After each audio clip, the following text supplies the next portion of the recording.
Praise the lord.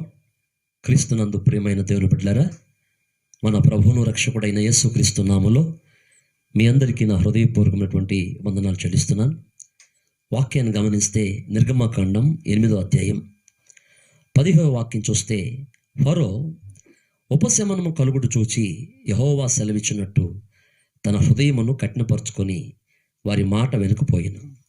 ఈ వాక్యంలో మనం గమనిస్తే ఫరో ఇశ్రాయేలు ప్రజల్ని వెళ్ళనీయకుండా అడ్డుకున్నాడు. దేవుడు మోషే ద్వారా 10 సూచక్రియలు చేశాడు.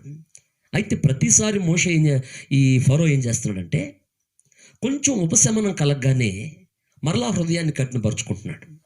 శ్రమ రాగానే మోషేని పిలిపించండి, దైవజనుని పిలిపించండి, యెహోవాకు ప్రార్థన చేయించండి, ప్రార్థన చేస్తే దేవుడు కార్యాన్ని చేస్తాడని నమ్ముతున్నాడు. కానీ ఎప్పుడైతే కాస్త ఉపశమనం కలుగుతుందో వెంటనే తన హృదయాన్ని కఠినపరుచుకుంటున్నాడు. ఈ దినం గమనించినట్లయితే ఫరో లాంటి భక్తి జీవితం కలిగిన విశ్వాసులు ఈరోజు లేకపోలేదు. కొంచెం సమస్యలు ఉన్నప్పుడు, కొంచెం శ్రమ ఉన్నప్పుడు దేవునికి ప్రార్థన చేయండి, దైవ సేవ కూడా ప్రార్థన చేయి, సంఘమా ప్రార్థన చేయండి అంటారు. కానీ ఎప్పుడైతే కాస్త ఉపశమనం కలిగిద్దో, కాస్త శ్రమలోంచి విడుదల కలిగి కాస్త నెమ్మది పొందగానే మరలా వారి భక్తి జీవితం ఎలా ఉంటుందంటే, యథా రాజా తదా ప్రజ అన్నట్టుగా పరిస్థితి అయిపోతుంది. ఈరోజు వాక్యం వింటున్న దేవుని బిడ్డరా, ఫరో కూడా దేవుణ్ణి నమ్ముతున్నాడు. ఎంతవరకు? తన అవసరం తీరేంత వరకు, తన కొదువు తీరేంత వరకు, శ్రమ తన నుంచి పోయేంత వరకు. ఈరోజు చాలామంది ఇటువంటి భక్తి జీవితాన్ని చేస్తున్నారు. దేవుణ్ణి నమ్ముతున్నారు ఎంతవరకు? వారి సమస్య తీరేంత వరకు. దేవుని విశ్వాసం ఉంచుతున్నారు ఎంతవరకు? వారి యొక్క కార్యము వారి జీవితంలో జరిగేంత వరకు, శ్రమ వెళ్ళిపోయేంత వరకు, శోధన వెళ్ళిపోయేంత వరకు, ఇబ్బంది పోయేంత వరకు, రోగం పోయేంత వరకు నమ్ముతున్నారు. కానీ ఎప్పుడైతే ఉపశమనం కలుగుతుందో వారు ఎలాంటి వ్యక్తిత్వాన్ని కలిగి ఉండడానికి ఇష్టపడుతున్నారో అదే విశ్వాసాన్ని కలిగి ఉంటున్నారు. వాళ్ళు అదే పరిస్థితులు వాళ్ళు కొనసాగుతున్నారు. ఈరోజు వాక్యమైన దేవుని ప్రజలారా, నీవు కూడా అటువంటి ఆత్మీయ జీవితాన్ని కలిగి ఉన్నావా?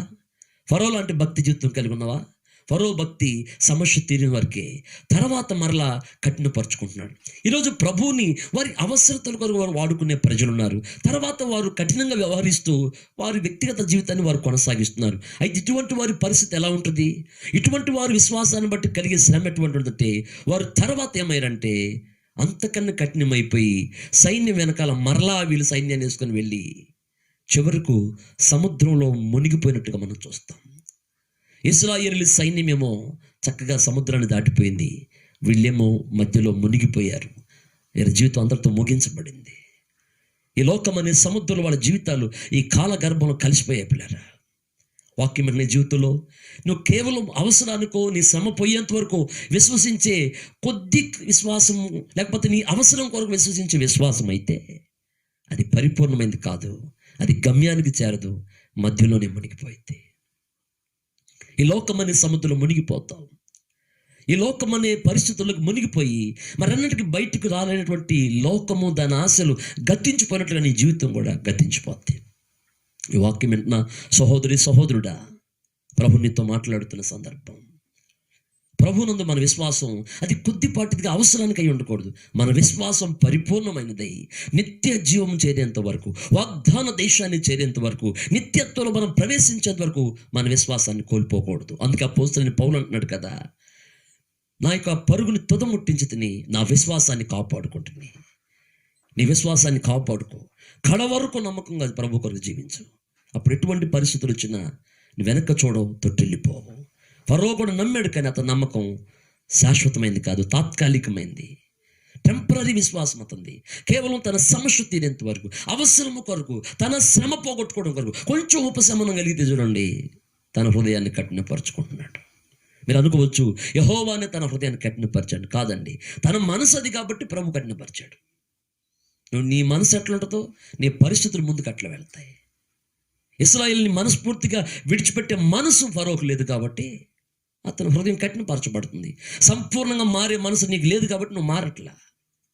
సంపూర్ణంగా హృదయం ఇచ్చే మనసు లేదు. పైకి ఏదో మాటలు విన్నప్పుడు, పైకి ఏదో శ్రమ వెళ్ళినప్పుడు నాకు దేవుడు కావాలి, ప్రార్థన చేయండి, నా అవసరం తీరిద్ది అని అంటున్నావు. కానీ కంటిన్యూగా విశ్వసించి ప్రభువుకు ఒక రాజ్యం ఉంది, నిత్యత్వం ఉంది, శాశ్వతమైన దేవుడు ఈయనే, నిజమైన దేవుడు ఈయనని నువ్వు సంపూర్ణంగా నమ్మలేకపోతున్నావు.